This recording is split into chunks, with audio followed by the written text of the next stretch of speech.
Town check bounce, متاثرین کے لیے خوشخبری۔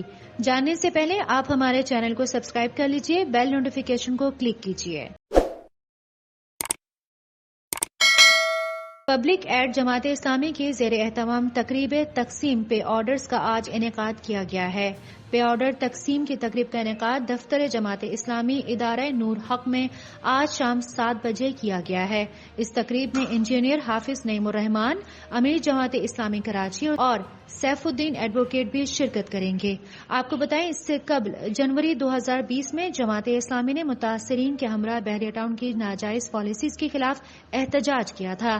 اس کے بعد بحریہ ٹاؤن نے ان مسائل کے حل کو اون بھی کیا اور جماعت اسلامی کے ذریعے کچھ لوگوں کو پے آرڈرز کے ذریعے انٹرٹین بھی کیا گیا۔